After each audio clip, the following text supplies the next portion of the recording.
Você já parou para pensar que quase toda seleção tem um apelido? E que por trás de cada um deles tem uma história que mistura guerra, realeza, tragédia e até cinema? Hoje a gente vai mergulhar na origem dos apelidos mais icônicos do futebol mundial.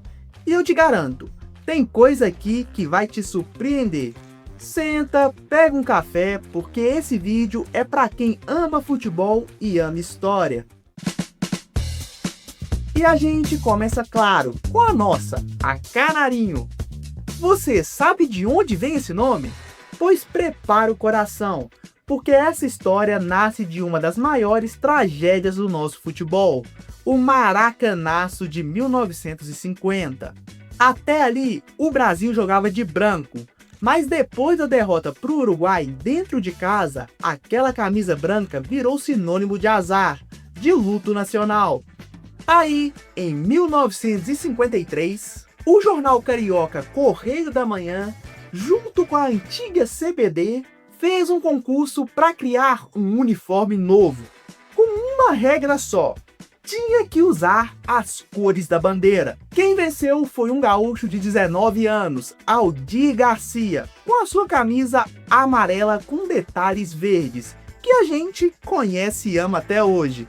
E o apelido, olha que curioso, não existe uma versão 100% oficial, mas conta a história que foi o locutor Geraldo José de Almeida, na Copa de 54, que batizou o time de Canarinho, comparando o amarelo vibrante às penas de canário da terra.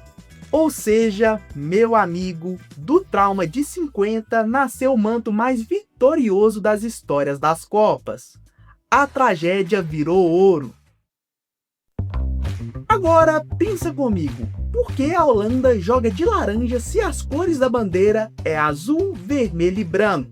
A resposta está na realeza. O laranja é uma homenagem à casa de Orange-Nassau, a dinastia que reina nos Países Baixos há séculos. Mas o apelido completo, Laranja Mecânica, tem outra camada, e é aí que o futebol entra na jogada. Nos anos 70, aquela seleção de Johan Cruyff revolucionou o esporte com o futebol total. Todo mundo atacava, todo mundo defendia, num rodízio hipnotizante, quase mecânico. O time girava em campo como uma máquina laranja perfeita. E o apelido, que muitos associam ao filme famoso da época, colou para sempre.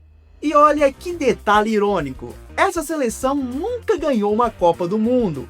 Perdeu duas finais seguidas, em 74 e em 78. Mas marcou tanto a história que até hoje, mais de 50 anos depois, todo mundo chama a Holanda de Laranja Mecânica. Às vezes, a lenda vale mais que o título. Bora pra Europa, começando com a temida Azzurri, a Itália, que tem duas histórias que parecem lendas, mas são verdade. A Itália é chamada de Azzurri, os azuis. Mas peraí, a bandeira italiana é verde, branca e vermelha. Cadê o azul? O azul é uma homenagem à Casa de Savoia, a família real que unificou a Itália. A camisa azul estreou em 1911 num jogo contra a Hungria e nunca mais saiu. E tem um detalhe que é bagulho de doido. Nos anos 30, o Mussolini mandou a seleção jogar de preto, que era a cor do fascismo. Doideira, né? Mas durou pouco e o azul voltou para ficar. Agora segura essa que a da Espanha é de arrepiar. Eles são La Fúria, a Fúria Espanhola. E esse nome não vem do futebol, vem de uma guerra de mais de 400 anos atrás. Isso tudo devido ao saque de Antuérpia em 1576, quando tropas espanholas atacaram a cidade com uma violência tão brutal que ficou marcada na história como a Fúria Espanhola. E olha que ironia do destino, o apelido grudou na seleção de futebol justamente nas Olimpíadas de 20, disputada na mesma Antuérpia.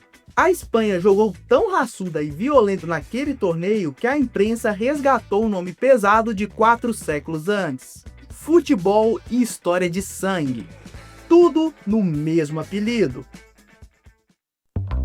Agora, dois apelidos que viraram praticamente identidade nacional. Os Três Leões da Inglaterra e os Diabos Vermelhos da Bélgica. Os ingleses carregam os Três Leões no peito desde sempre. Eles vêm do brasão da realeza inglesa, lá do século XII. Aqui é um detalhe que muita gente erra. O rei Ricardo Coração de Leão não colocou os três do nada. Já existiam dois leões dos reinados anteriores. E ele colocou o terceiro no escudo. Por isso, a torcida canta Three Lions com tanta paixão. Não é só um time, é um símbolo de quase 1000 anos de história. Já a Bélgica tem a história mais divertida da lista. Você sabe de onde veio os Diabos Vermelhos? Em 1905, um repórter holandês já tinha escrito que alguns belgas trabalhavam como demônios. Mas o apelido nasceu mesmo em 1906. Naquele ano, a Bélgica amassou a Holanda por 5-0, vestindo a camisa vermelha. O dirigente Pierre ficou tão impressionado que denominou: eles são os Diabos Vermelhos. E pegou para sempre, um apelido que veio praticamente de uma frase simples. Voltando para casa, para América do Sul, com dois vizinhos nossos, cheios de história. A Argentina é a Albiceleste, que é só a junção de alba, branco, com celeste, o azul claro, as cores das listras da camisa e da bandeira deles. Simples assim? Quase! Porque essas cores da bandeira argentina vêm da independência, do céu de Buenos Aires, quando a Argentina se rebelou contra a Espanha, lá em 1810. Então, até o apelido mais óbvio carrega um pedaço da história de liberdade do país. E para fechar, um dos apelidos mais profundos de todos, a Celeste do Uruguai. O nome Celeste é o mais fácil da lista, vem do azul claro da camisa, usada desde 1910. Mas o Uruguai carrega um segundo apelido, e esse é uma homenagem dolorida. Eles são chamados de charruas, em referência ao povo indígena que vivia naquelas terras. E aqui o assunto fica pesado. Em 1831, no massacre de Salsipuedes, o exército uruguaio, liderados pelo presidente Rivera, praticamente exterminou esse povo. O futebol pegou essa memória dolorida e transformou em orgulho. Daí veio o famoso Garra Charrua, aquela garra que faz um país de 3 milhões de habitantes terem 2 Copas do Mundo e nunca darem um jogo perdido. O apelido virou um jeito de jogar, um estado de espírito que assombra os favoritos até hoje. E isso que é o mais legal nesse assunto. Nenhum desses apelidos é só sobre futebol. Cada um carrega a alma de um país. A realeza da Holanda e da Itália, a guerra da Espanha, a história milenar da Inglaterra, a dor do Uruguai e a superação do Brasil. Por trás de cada camisa tem séculos de cultura. E talvez seja por isso que a gente ama tanto esse esporte. Agora me conta aqui embaixo qual desses apelidos você não sabia a história. Se tem algum outro que você queira que eu faça, talvez role uma parte 2. Então deixa aqui embaixo nos comentários. Se você curtiu essa viagem pela história do futebol, deixa o like, se inscreve no canal e bora aprender mais juntos. Valeu, falou e até o próximo vídeo.